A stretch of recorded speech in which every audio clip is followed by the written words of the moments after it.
Greeting, ladies, and welcome to The Well. Thank you for joining us. We're looking forward to gathering with you this evening. Just as a reminder or a notice to those who have never watched The Well is women gathering virtually to chat it up on all topics that are relevant to us as everyday women. Some of us are daughters, sisters, professionals, students, mothers, married, unmarried, entrepreneur leaders, respective of whoever we are, how we are gathering. We all have the need to lean in, lean on, and sharpen one another as we journey through life and grow as well watered women of God. So, this time together virtually is promising to be amplifying, edifying, and transformational, while we hope to quench the desire to dialogue, share, and nourish our minds, our hearts, our souls, and spirits. This chat space is designed to empower, inspire, equip, and enrich women. We post bi weekly on the second and fourth Sunday of each month.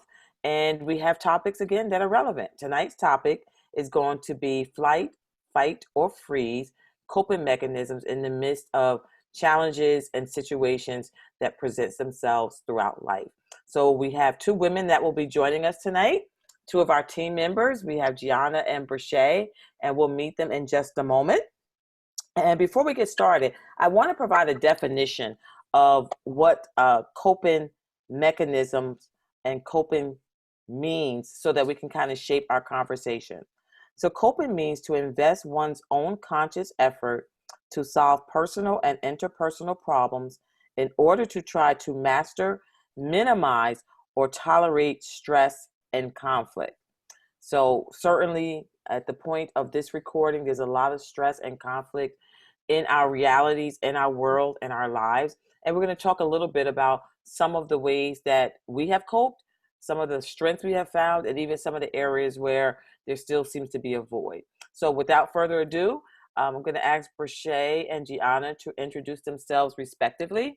And if they can share one area that they have during 2020 struggled or found challenge in coping in any area of life. So we'll start with you, Brashay. If you'll introduce yourself, tell us a little bit about who you are, and tell us one challenge or one life aspect that is challenging for you or has been challenging for you in year 2020. Hi, I'm Brashay. I am 27 years old. I have a 6-year-old daughter. I'm a teacher. And one area that I've struggled with coping, I guess, is the new normal. Um, as right now, the new normal of, kind of being home, not having so much to do, thinking outside the box, on ways to, I guess, entertain myself or also my daughter. Um, and so that's been a challenge. You kind of really have to think outside the box. Okay, excellent. Thank you for sharing that. And Gianna? Hi, I'm Gianna. I'm 27 years old. I'm a hairstylist. I also have a 6-year-old daughter. And one thing that I've had to cope with, I guess, was the whole COVID and all that going on, being inside, playing a role as a teacher, which I'm not a teacher. So that was very, very, very difficult because we're not used to it. So, yeah, I would say that. Understood. I've heard that resoundingly in a lot of interactions that I've had with other women and families in general, that the role of teaching or being, dare I say, a parent 24/7 has really presented uh, challenges. Yeah. And for many, the typical coping mechanisms that they had in place were exhausted simply because, as you acknowledged, Brashay and Gianna, being confined to the home during this period of COVID. So when you think about, stress and anxiety, which probably is at an all-time high, I should say, globally, some of the things I think about are certainly our health and fitness, our spirituality, your own personal growth, your career, your business, your finances, socialization and friends. That's significant. What role has it played in it? And family dynamics. and love life. So those kind of some of the areas I want to focus on a little bit that we'll unpack during our conversation today, during our well chat of how it has impacted you and what have been some of the ways that you've been able to create, whether it's harmony, whether you still are trying to find how to manage that well, and places where anxiety may have shown up that it hasn't shown up before. So let's start with health and fitness because one of the running uh, hashtags and conversations that I'm often having with women, friends and clients alike, are the COVID-15, the 15 pounds everybody's putting on because we're so much more sedentary, we're less active, gyms are still closed, all of those aspects. And up until recent weeks, we've all been confined to the home and the weather has not been conducive for a lot of outdoor activity, as well as some of the social restrictions in our state of New Jersey. So when you think about health and fitness, tell me, how have you addressed that for yourself? And this is a very broad question. It's not limited to just exercise. It could be wellness in how you choose to eat or feed your family. It could be wellness emotionally, psychologically, relationally. But tell me a little bit about health, wellness, and fitness for you over the period of 2020. What does that look like, and what has been challenging for you? For me, I'm kind of like the opposite. I'm not gaining the 15, so I'd like to gain the 15, the 15 That's pounds. real. That's real. But for me, I mean, I really wasn't one to work out. I should, because I huff and puff going upstairs. So I should. Um, but I think eating is the same, for me in working out. I mean, I'll go hiking here and there. I should walk at least once a day, but I really don't. Um, so it's really the same, not really much for me. So has that impacted you at all when you think of coping mechanisms? Is health, wellness, and fitness a part of you maintaining your sanity, maintaining your emotional, psychological, and mental wellness? I think is very important, but it's not something I think about that should be a priority, which it needs to, but I don't make it a priority. Okay. Thank you for that. All right, Gianna, tell us about you. How is that in your world, in your life? Um, so in the beginning of 2020, like I really wasn't into, I've always been into exercising, but do I actually do it all the time? No, which I should. Um, but during quarantine, like I started meal prepping my food, Mm. uh, and just doing stuff ahead of time. And I would go hiking a lot more. Like I try to go hiking at least twice a week. Um, so I feel like that's a way of me coping with everything that's like going on too.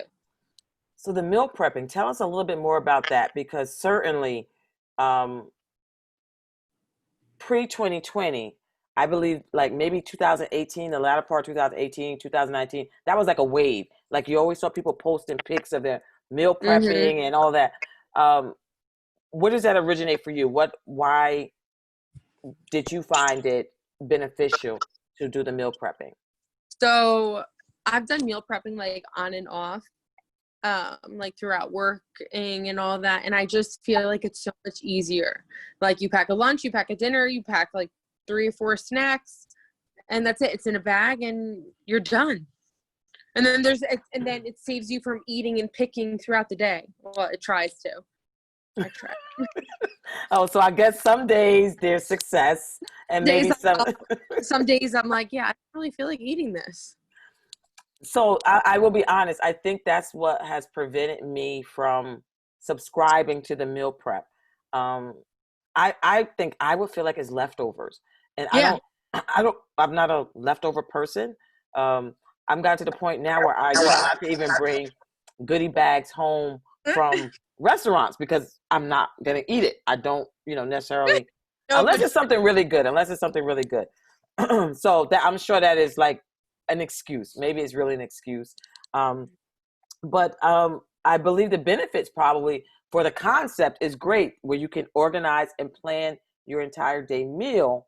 Mhm. And like you said, instead of reaching for the vending machine or running to the store or the Dunkin' Donuts or the whatever, the Starbucks, those types of places to pick up that salt or sugary treat, you have something that's healthier and more beneficial for you.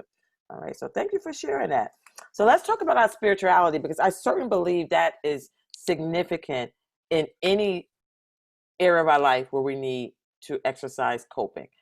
If you could put your finger on a scripture, a biblical character, or anything in the spiritual realm of what helps you sustain or help you navigate life, which is coping, reduce your anxiety or reduce your stress level, what would you offer? What have you used or found beneficial for you? For me, I always think about the trials and the things that Jesus went through, and not once did he complain. Mhm. Not once did he say, I can't do it. He literally kept pushing through anything you could ever imagine. And, I don't get my way for 2 seconds. I'm over here stomping, and Jesus, Wow. I mean, I know, no, exactly. I get it. That's real. Yeah. I think you just made it very practical. That's why I said wow, because we So, all have those little. They may not yeah. look like the 5-year-old temper tantrum, but we have our own ways Oh of yeah. acting out when things don't go our way. So, Brashad, I didn't mean to cut you off, but I did want to kind of shape that. But you're saying based on Jesus' life and his experiences, that Mm. is what contributes to your sustainability in managing or coping through your anxiety or stress or something along that line. Mhm. Okay. All right. Gianna?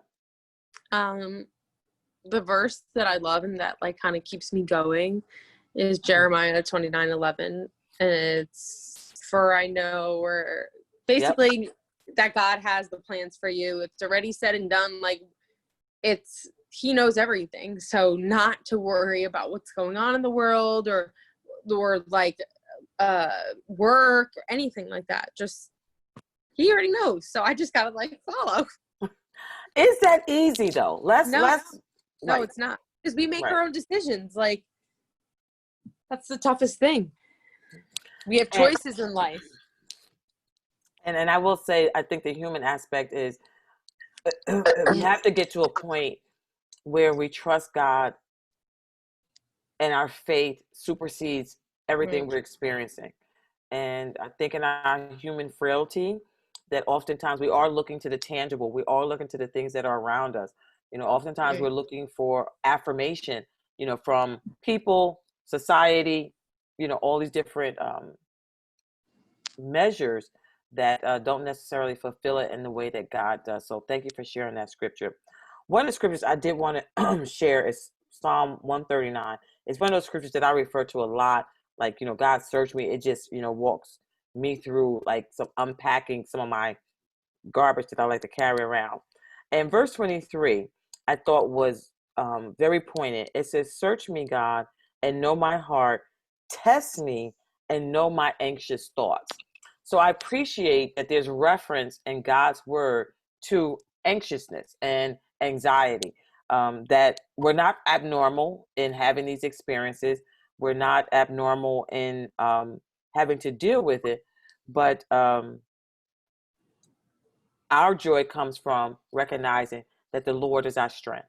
And so, even in those anxious moments, as you said, Gianna, looking to Jeremiah 29:11, looking at Psalms 139, verse 23, and as Brachet said, looking to Jesus as the model Mm. can certainly be that all sustaining, all reaffirming, all renewing strength that we need to address or respond to the various challenges of life, the things that cause us challenges.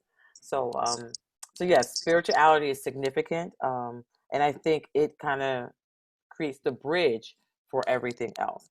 So let's talk about finances. Finances, because certainly 2020 has evoked a lot of change in finances. We know there's a lot going on in the world and in our region and in the state, and maybe even in some of our individual lives.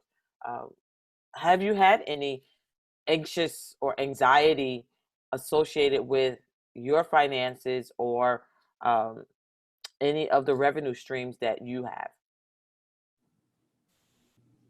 For me, it was kind of the unknown, um, and guess how you balance what's important, what's not so important. Mm.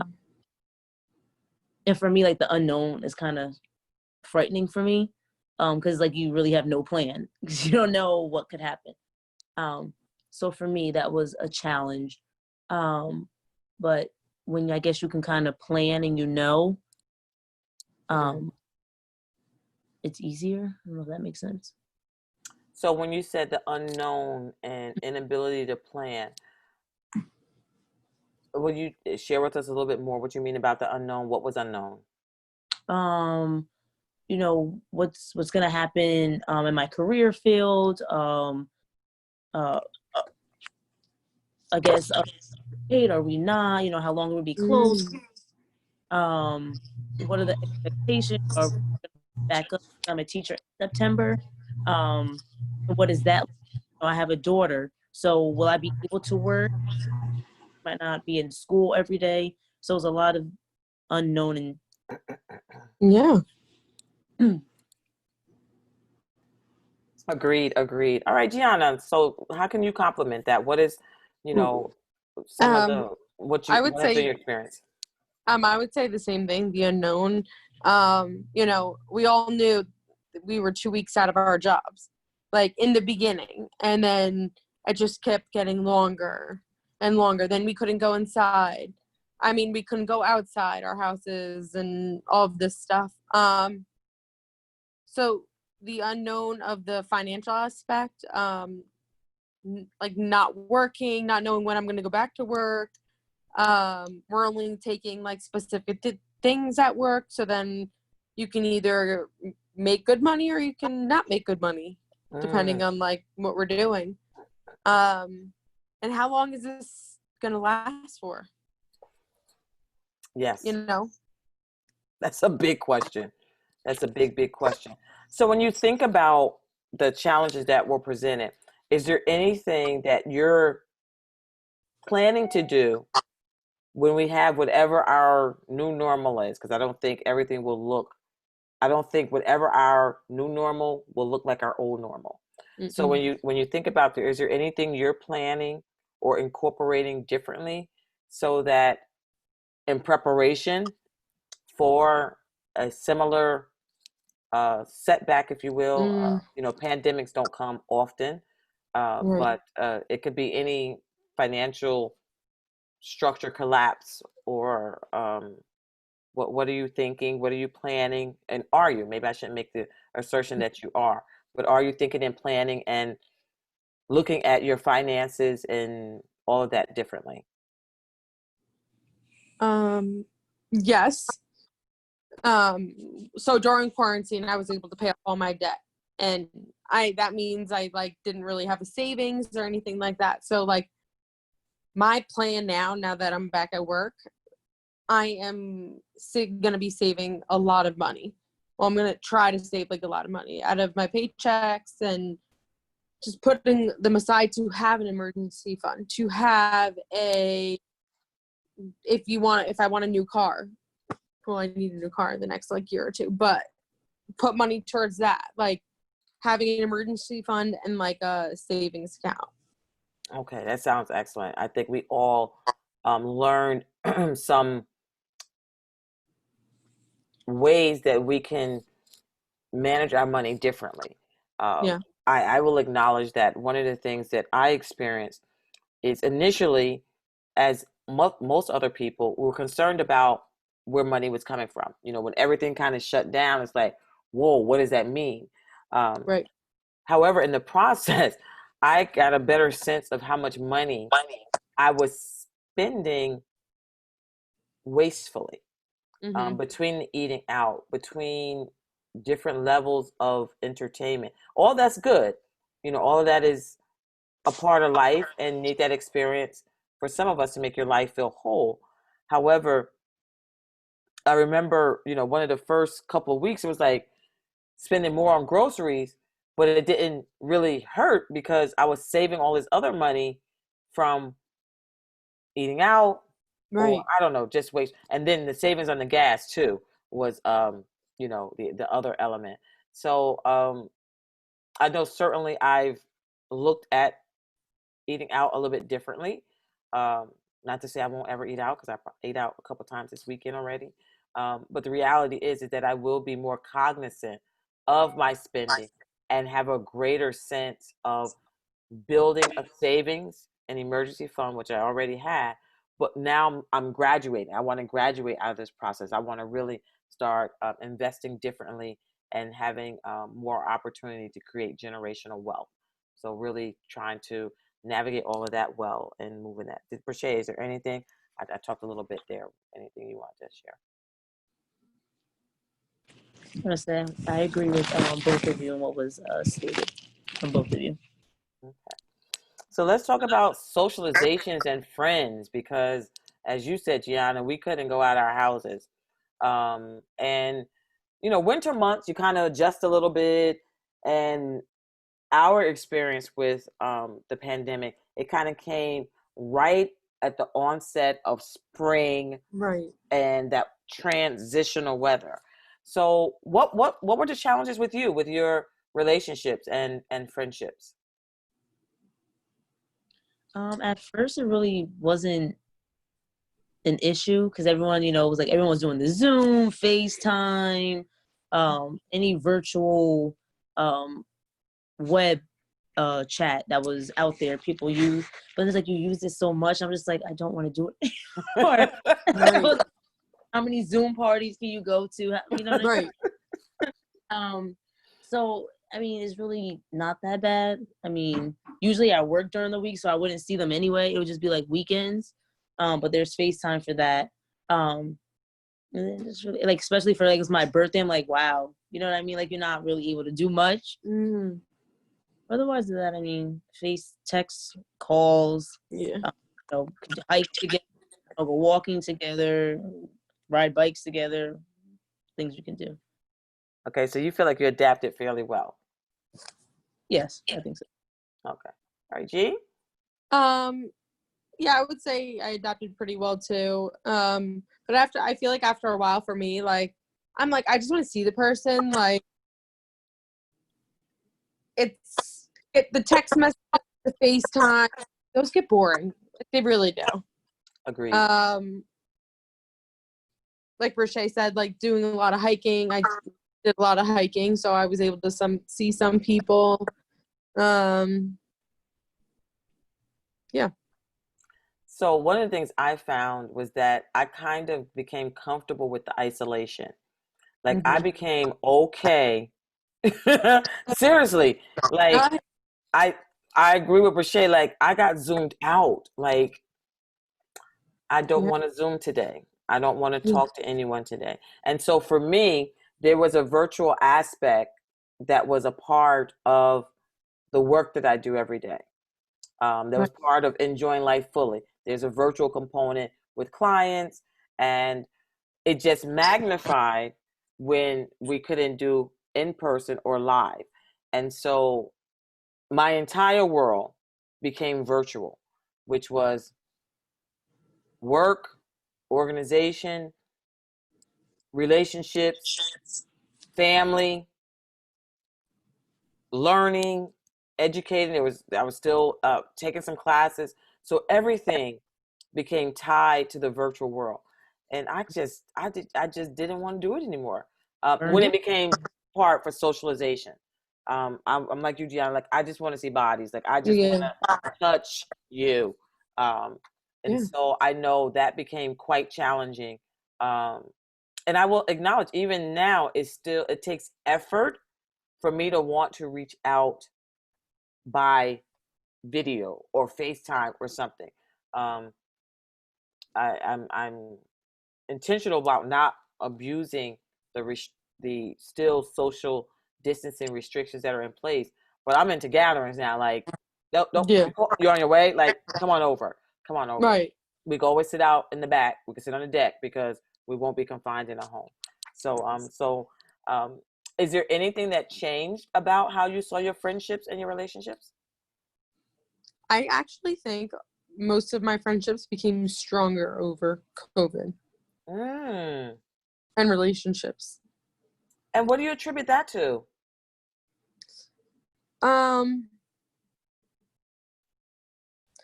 don't really know. I just feel that way. Like, I don't know, for example, like I'm dating somebody and I saw that person a lot more because of all of this. Like I was able to see that person like a couple times a week The because we're schedule was not open. exactly. So like I was able to form a strong relationship, a foundation, which you never really get that. It's hard. Yes. Good point. Good point. I like Yeah. that. Yeah.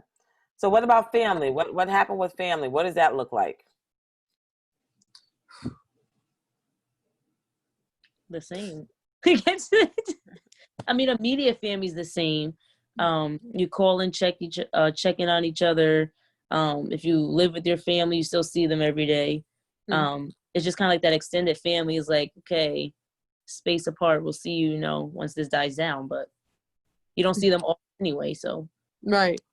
So the confinement in the house, did you have any reactions to that? Because there were a lot of stories about families like grappling to get out because they were just so confined within their household. And typically families have daytime responsibilities. So the kid may go off to school, the child may go off to school, the parent or parents may go off to work. All of these different aspects. But now, I mean, for a concentrated time, people were just together. What did that look like for you all? Did you have any experience? I just think mostly for my daughter, it was a for her. So like, take her outside, do what she can outside, ride her bike, ride her scooter, go for a walk, energy out. But otherwise, it was fine. Okay. And so Gianna touched a little bit on love and love life. So she talked a little bit about dating, and you feel like you had a stronger foundation.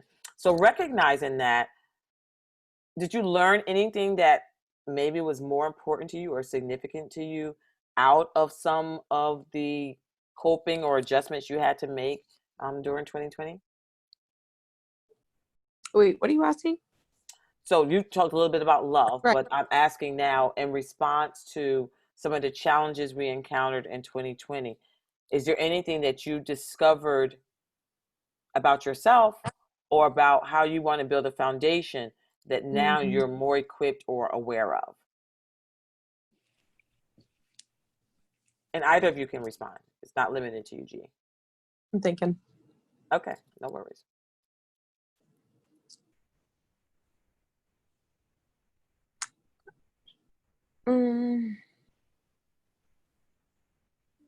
I would say, well, dating during this time, it was good. It was challenging in the beginning because you couldn't really go out. So at one point we just started like going to each other's houses, and that's something that was very challenging because I like to be out, I like to be doing things, and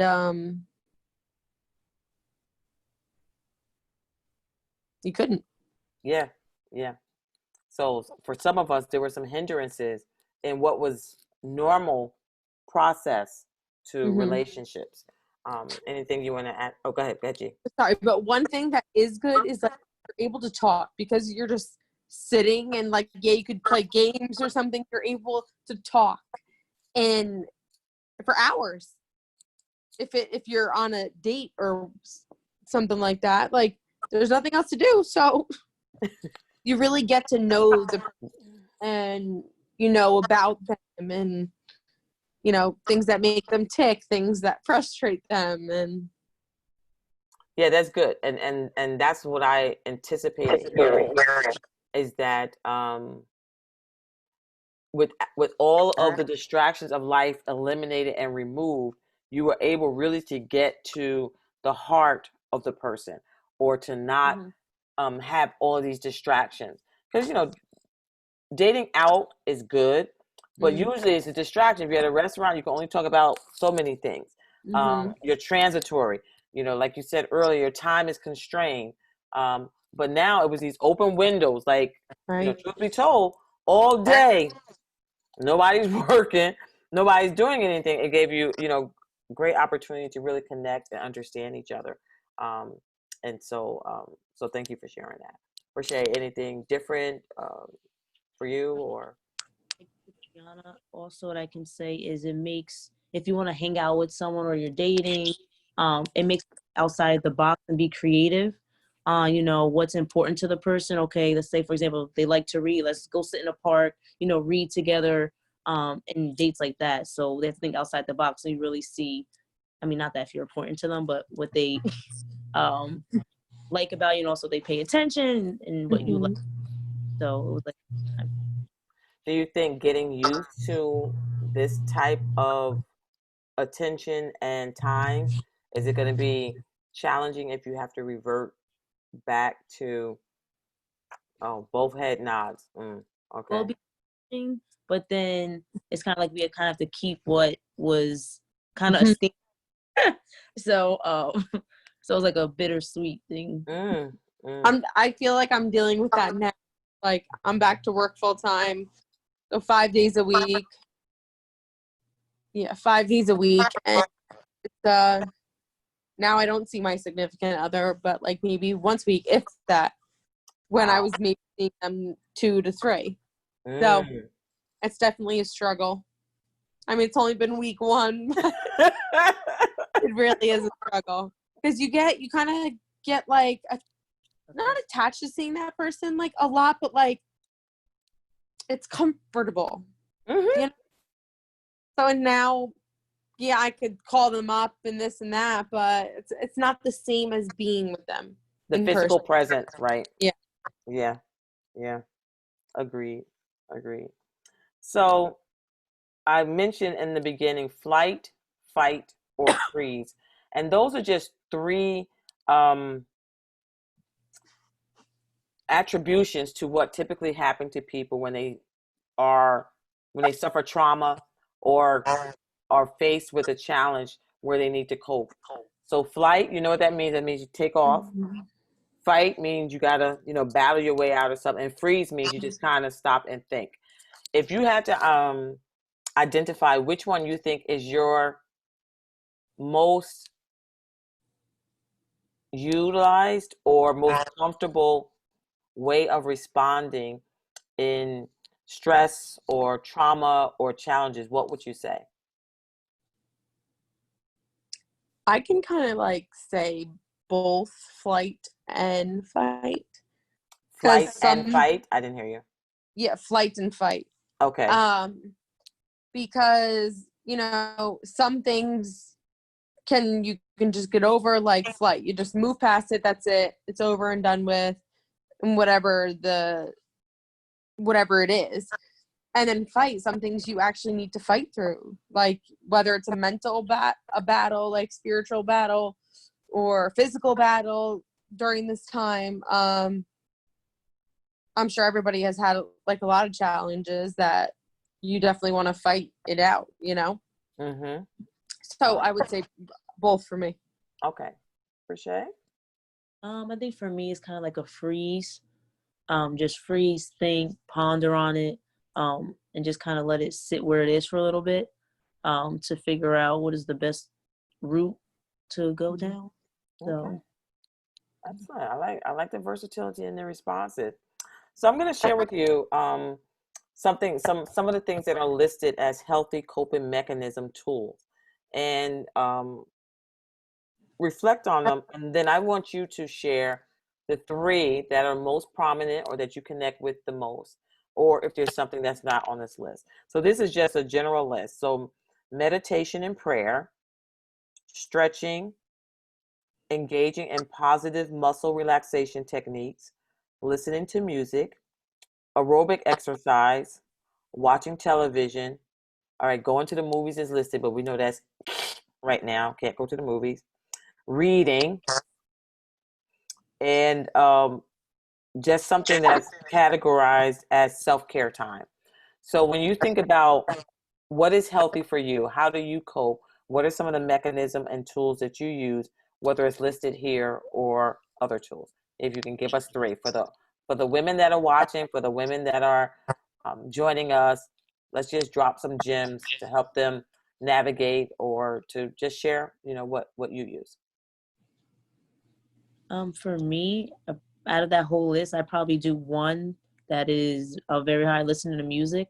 That's like me all the time. I love music. So I definitely listen to music. And then sometimes I'm not gonna say I pray every time because that'll be a lie. Sometimes, not to say I don't think about praying. So I'm just like, this is just like a battle that I just don't think I could get over or conquer. I should be praying, but I don't. I try to do it on my own, which is not, the right thing to Ooh, do. does that add to the anxiety and the stress? Mm. Another conversation or another day, but yes, go ahead, babe. So that I would have to say those are my, I guess, the two that I would definitely do. But I definitely need to pray more. That should be the first thing I do. Amen. I love that. I love that. And I think that's for some of us, it may be natural, and for some of us, it's not. However, I will offer there is never enough prayer. Like Mm. even there was a decision, honestly, I had to make today, and I made it, and then I thought about it afterwards, like, whoa, why didn't I consult God first? Like, why did I ask Him first instead of arriving at this decision? So you're not alone in the necessity to incorporate prayer into life more. So thank you for sharing that. Thank you for being honest and vulnerable in that. All right, G. Um, I would say kind of similar to Brochet. Listening to music is I can just lay in bed or lay on the couch and put on music on my TV and just listen. And I don't even have to be doing anything. I just be laying here, So it's like a sitting. veg out type of thing, like just veg out. Yeah, Yeah. yeah. And then I would say stretching, especially like after sitting like for a while. And I forget what the first one was, but I like, Meditation and prayer, yeah, so stretching. I need to do that a lot more, which I've had plenty of time to. So We all have. yeah. Yeah. But we're work in progress. We're Mm-hmm. under construction and we're doing our best. But Yep. when we identify something that's going to help us live our lives in a greater capacity and with more fulfillment, um, we have time to apply it. So, again, going back to what Brashay said in the beginning, I'm thankful for Jesus at the cross. Yeah. Because of him, we have this opportunity for repentance and reconciliation and transformation. So I'm thankful for them. Well, thank you, ladies, for being honest and being open and talking a bit about a topic that's not always so touchy-feely, ain't no glamorous topic, coping and how to navigate the challenges of life, especially in 2020. I mean, I think I read um, a meme or a post that said, July, come in here like you got some sense. Like, come in, sit down, and be Please. quiet because we don't need you causing no uproar. Just sit down and be quiet. So we're looking forward to the future, that we continue to maintain hope and know that, I'm still a firm believer our best is yet to come. It may not Oh look yeah. like that right now in the natural, but this is all has a spiritual component to it as well. So the fighting the battle out is real. It's a battle for our mind, even as it contributes to anxiety and stress.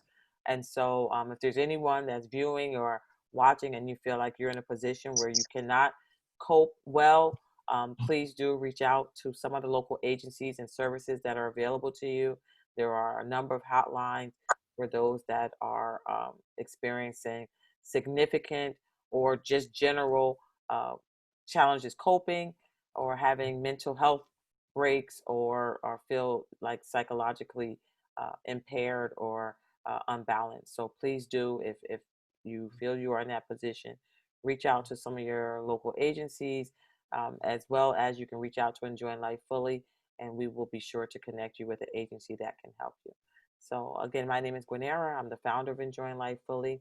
You can find us on the web at www.enjoyinglifefully.com, and you can find us on Instagram and Facebook. Just search for our name, Enjoying Life Fully, and we do have some encouraging posts and inspirational and enriching you and equipping you. And if you're interested in joining our conversations ever, we welcome having anyone join us.